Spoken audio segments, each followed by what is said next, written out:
1, 2, 3, come on! Come on, come on.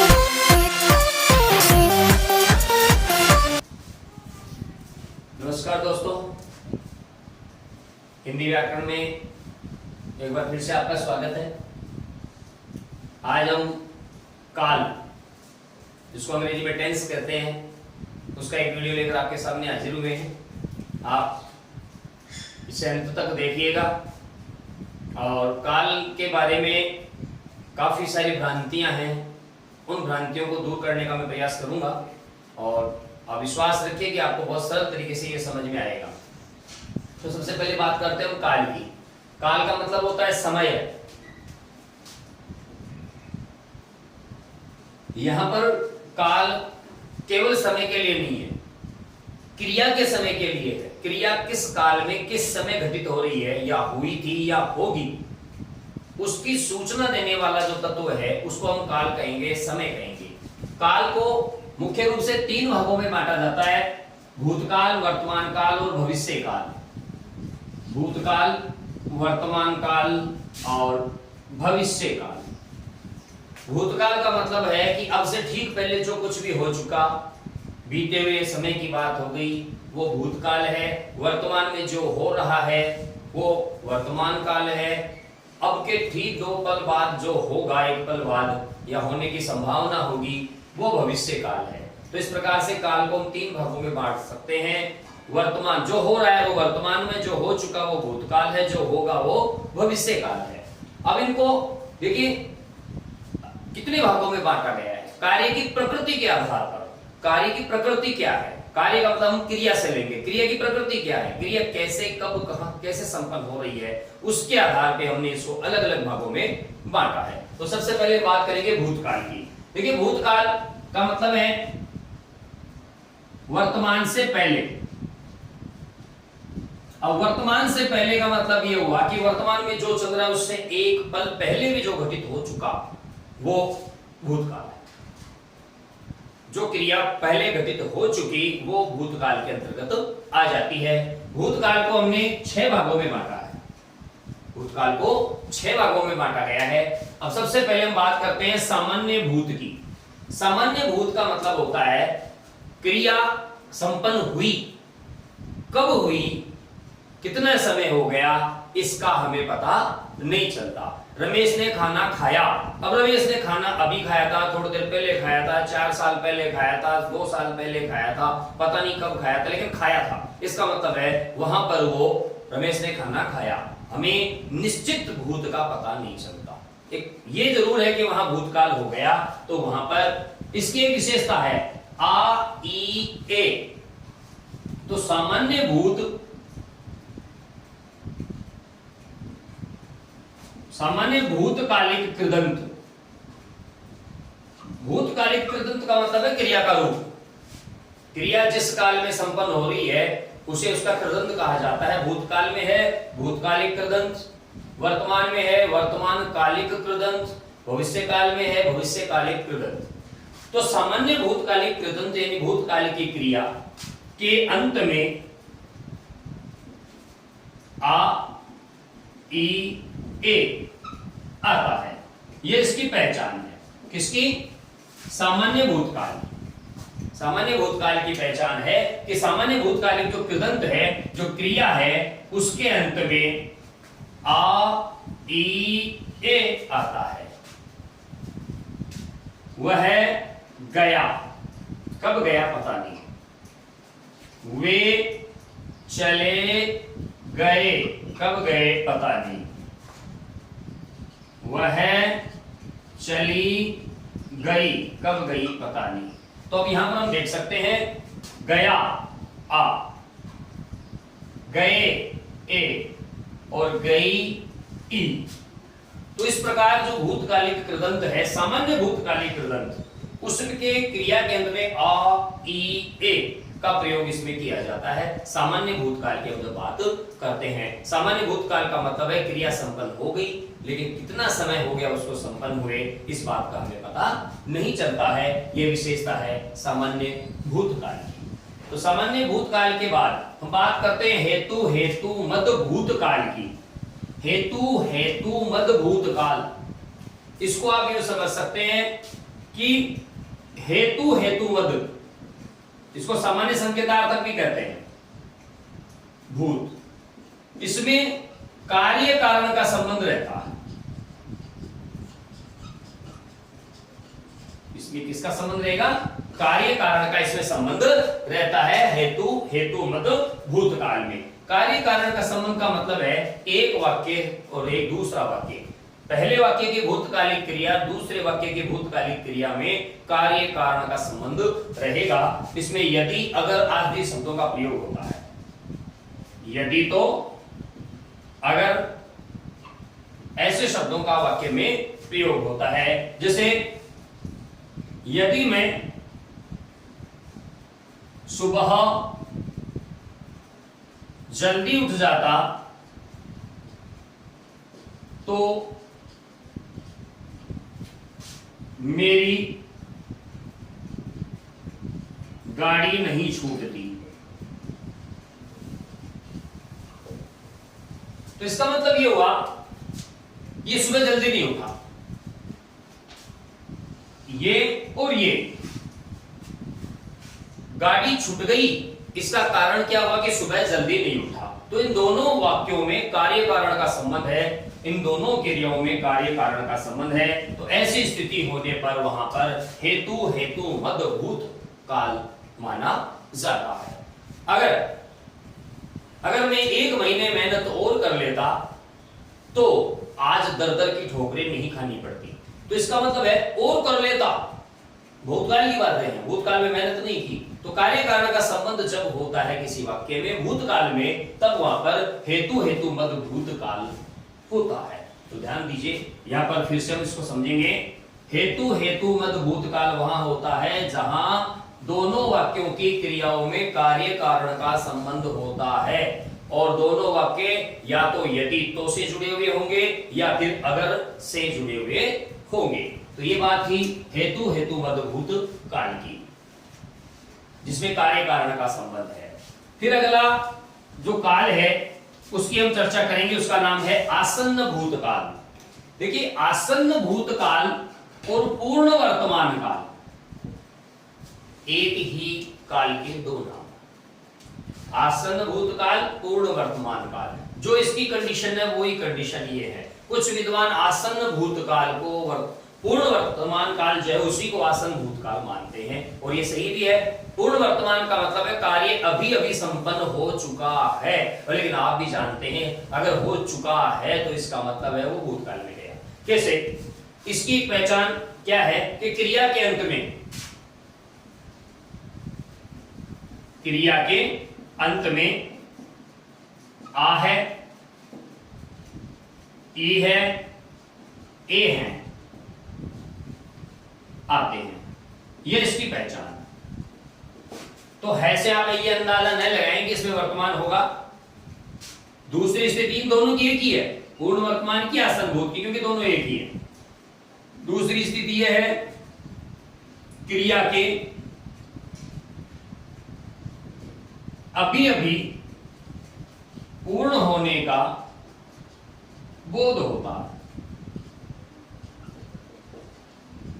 क्रिया अभी अभी भी पूर्ण हुई है, इस बात का हमें पता चलता है कि क्रिया अभी अभी पूर्ण हो चुकी है। जैसे उदाहरण के तौर पर हम इसमें लेते हैं, उसने खाना खा लिया है। ध्यान दें, खाना खा लिया है मतलब काम संपन्न हो चुका है, वर्तमान है, पूर्ण वर्तमान है, लेकिन काम संपन्न होने के कारण आसन्न भूतकाल भी है। वह अभी चला गया, वह अभी चला गया है। तो इसका मतलब है कार्य संपन्न हो चुका है, ये आसन्न भूतकाल है, ये पूर्ण वर्तमान काल है। तो दोनों में कोई अंतर नहीं है, आसन्न भूतकाल ही पूर्ण वर्तमान है, पूर्ण वर्तमान ही आसन्न भूतकाल है, दोनों की स्थिति एक है। इसके बाद हम बात करेंगे पूर्ण वर्तमान का, पूर्ण भूतकाल की। पूर्ण भूतकाल क्या है? पूर्ण भूतकाल का मतलब है भूतकाल की वो क्रिया जिससे किसी कार्य के पूर्ण होने का, एक निश्चित समय में पूर्ण होने का प्रयोग पता चलता है। जैसे इसके अंत में देखिए, क्रिया के अंत में आ था, ई थी, ए थे, आ था, ई थी, ए थे। आ था वह खाना खा चुका था, आ था।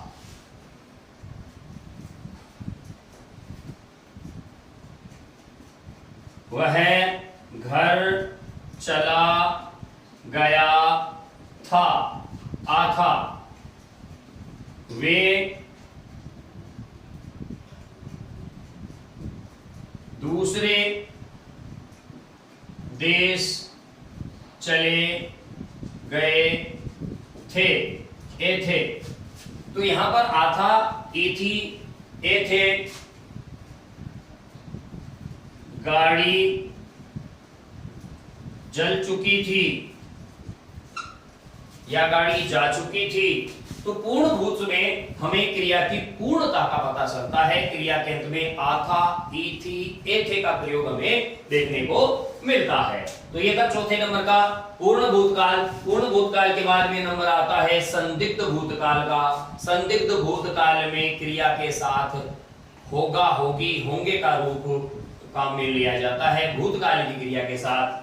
तो उसके बारे में हम चर्चा करते हैं। तो जैसे जब हम संदिग्ध भूत की बात करते हैं तो क्रिया के अंत में आ होगा, ई होगी, ए होंगे। ये तीन रूप इसमें हमें विशेष रूप से स्मरण रखने हैं। आ होगा, ई होगी, ए होंगे। जैसे उसने खाना खा लिया होगा, आ होगा।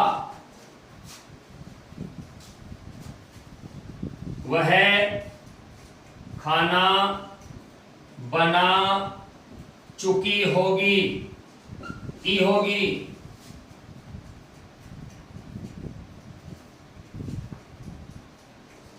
वे अपने दफ्तर चले गए होंगे, ए होंगे। आ होगा, ई होगी, ए होंगे। ये तीन रूप आप स्मरण रखिएगा, आप कभी भी संदिग्ध भूत को नहीं भूल पाएंगे। तो ये संदिग्ध भूत है जिसमें क्रिया की भूतकाल में होने पर शक है, संदेह है। खाना खा लिया होगा, कंफर्म नहीं है कि खाया कि नहीं खाया है। तो ये चीज आपको स्मरण रखनी है, ध्यान में रखनी है। फिर भूतकाल का अंतिम है अपूर्ण भूत। अपूर्ण भूत का मतलब क्या है? इसका मतलब है कार्य भूतकाल में पूर्ण नहीं हुआ,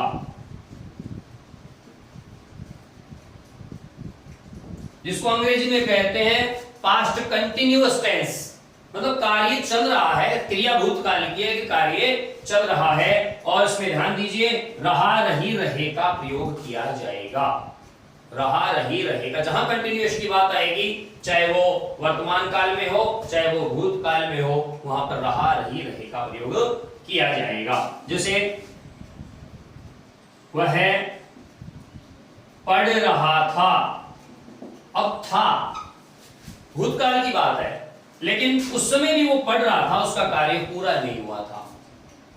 वे खाना खा रहे थे, वे पुस्तक पढ़ रहे थे, वे गाना गा रहे थे, वह घरेलू कार्य कर रही थी। तो इसका मतलब यह है कि कार्य उस समय गतिशील था, उसमें स्थिरता नहीं आई थी। तो उसको कह देते हैं हम अपूर्ण भूत, जहां कार्य भूतकाल में पूर्ण नहीं होता, क्रिया की कंटिन्यूअसता अर्थात लगातारता, अनवरतता, गतिशीलता उसमें प्रतीत होती है।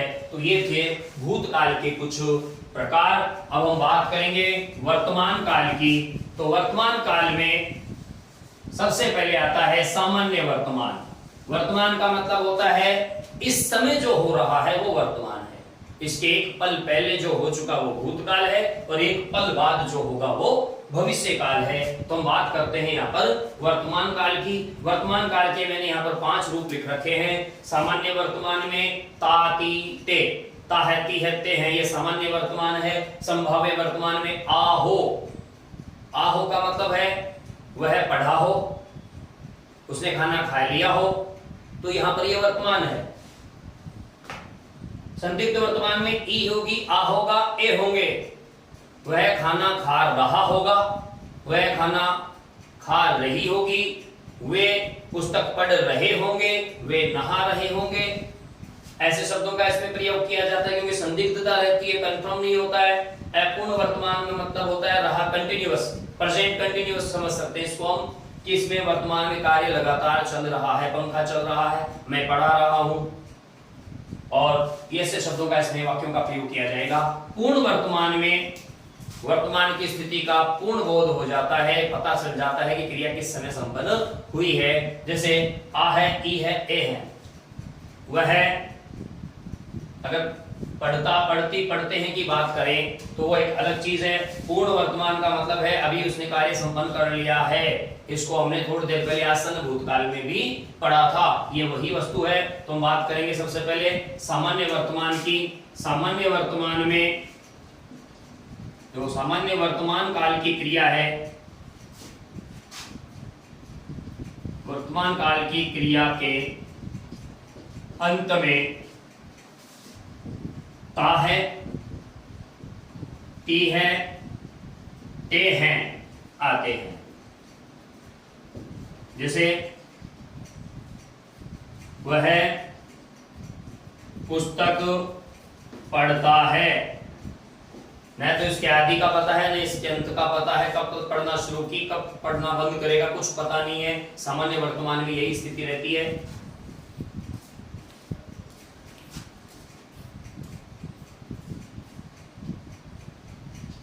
संध्या विद्यालय में पढ़ाती है। कब से पढ़ाना शुरू किया, कब तक पढ़ाएगी, कोई इसमें पता नहीं चलता है, लेकिन इतना जरूर है कि वर्तमान काल में ये काम हो रहा है। ऐसी स्थिति में होता है सामान्य वर्तमान काल। सामान्य वर्तमान काल के बाद बात करते हैं संभाव्य वर्तमान काल की। संभाव्य में क्या होता है, संभावना बनी रहती है।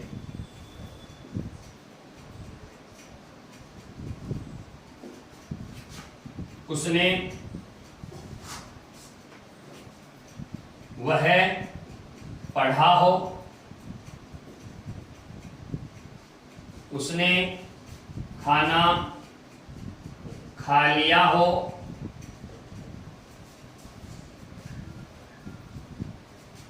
वह आया हो, वह आई हो। ऐसे वाक्यों का इसमें प्रयोग किया जाता है। फिर बात करते हैं संदिग्ध वर्तमान की।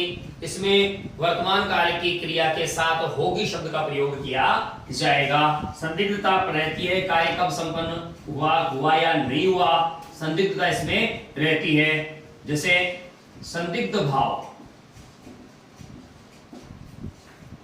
क्रिया में संदिग्धता का भाव इसमें रहता है। वह पढ़ रही होगी, वह पढ़ रही होगी, मतलब कंफर्म नहीं है कि पढ़ ही रही है, लेकिन हमने इस अंदाज लगाया है, हमें विश्वास है कि शायद पढ़ रही होगी, तो इसमें संदेह रहता है, कंफर्म नहीं होता है। वह सो रहा होगा, कंफर्म इसमें नहीं है। बात जब अपूर्ण वर्तमान की करते हैं तो इसको कहते हैं प्रेजेंट कंटिन्यूअस टेंस। इसमें रहा, रही, रहे का प्रयोग किया जाता है। जैसे पंखा चल रहा है, पंखा चल रहा है, कार्य लगातार गतिशील है। ऐसी स्थिति होने पर अपूर्ण वर्तमान का प्रयोग किया जाता है। तो ये था वर्तमान काल। सभी क्रियाओं का आप स्मरण रखिएगा। सामान्य वर्तमान के साथ आ, ती, ते, संभाव्य के साथ आ, हो, संदिग्ध के साथ ई, आ होगा, ई होगी, ए होंगे, अपूर्ण वर्तमान के साथ रहा, रही, रहे, ये आपको स्मरण रखने हैं। अब वर्तमान के बाद बात करते हैं भविष्य काल की। भविष्य काल के का अर्थ होता है कि क्रिया आने वाले समय में घटित होगी, न तो वर्तमान में है न पहले हुई थी। आने वाले समय में क्रिया घटित होगी। तो सबसे पहले बात करते हैं सामान्य भविष्य की। सामान्य भविष्य का मतलब है कि हम जैसे होगा का प्रयोग करते हैं, होगा, होगी, होंगे, इसका प्रयोग करते हैं। जैसे वह जाएगा, गा, गी, गे, वह जाएगा सामान्य भविष्य है। वे सब आएंगे सामान्य भविष्य है, क्योंकि इसमें भविष्य में काम होगा निश्चित है, लेकिन कब होगा उसका समय निश्चित नहीं है। जब संभाव्य भविष्य की बात करते हैं तो इसमें भविष्य की संभावना रहती है, काम होने की संभावना है, हो भी जाए नहीं भी हो। जैसे शायद वर्षा आए, शायद वर्षा आए। हो सकता है कि कल नेताजी पधारें, हो सकता है, कंफर्म नहीं है, तो इसे कहते हैं संभाव्य भविष्य, जहां स्थिति की क्या रहती है, काम होने की संभावना रहती है। तीसरा है हेतुमद। हेतुमद इसका मतलब होता है भविष्य काल की क्रिया में कार्य कारण का संबंध रहेगा। कार्य कारण का संबंध रहने से मतलब जो भूतकाल में था वो भविष्य में होगा। अगर तुम पढ़ोगे तो निश्चित ही आगे बढ़ोगे। तो इसमें भी वही बात है कि वाक्य को जोड़ने के लिए या तो यदि तो का प्रयोग किया जाएगा या फिर अगर का प्रयोग किया जाएगा। जैसे अगर तुम पढ़ोगे तो अवश्य आगे बढ़ोगे। तो इसका मतलब हुआ कि कार्य कारण का संबंध होने पर वहां पर हेतु मद भविष्य का प्रयोग किया जाता है। इसके अलावा पंडित जो कामता प्रसाद गुरु हैं उन्होंने इसका एक भेद और बताया है, परोक्ष विधि। परोक्ष विधि क्या है? दो बताए थे उन्होंने, प्रत्यक्ष विधि और परोक्ष विधि। प्रत्यक्ष विधि वर्तमान में और परोक्ष विधि भविष्य में। तो परोक्ष विधि की हम चर्चा करेंगे यहाँ पर। आज्ञा, उपदेश, प्रार्थना और निषेध अगर भविष्य काल में इनका प्रयोग होता है क्रियाओं में अगर आज्ञा, उपदेश, प्रार्थना और निषेध का प्रयोग होता है तो इसका मतलब है वहां पर परोक्ष विधि भविष्य काल है। जैसे इसमें क्या क्या चीजें आ गई? आज्ञा, उपदेश, प्रार्थना, निषेध। ये अगर भविष्य काल में हो तो वहां पर परोक्ष विधि का प्रयोग किया जाता है। जैसे आप जाइएगा,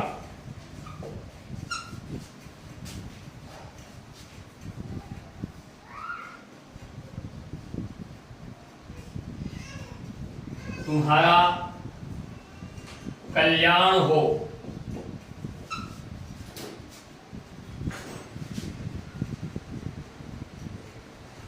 सदा सत्य बोलिएगा,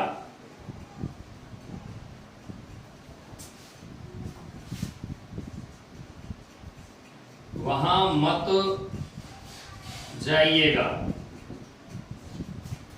तो आज्ञा, उपदेश, प्रार्थना, निषेध में परोक्ष विधि भविष्य काल होता है। तो काल से जुड़ी हुई इस छोटी सी जानकारी के बाद हम आपसे विदा लेते हैं। अगले वीडियो में हम आपके सामने अगले बिंदु के साथ फिर से उपस्थित होंगे। तब तक के लिए नमस्कार, जय हिंद, जय भारत।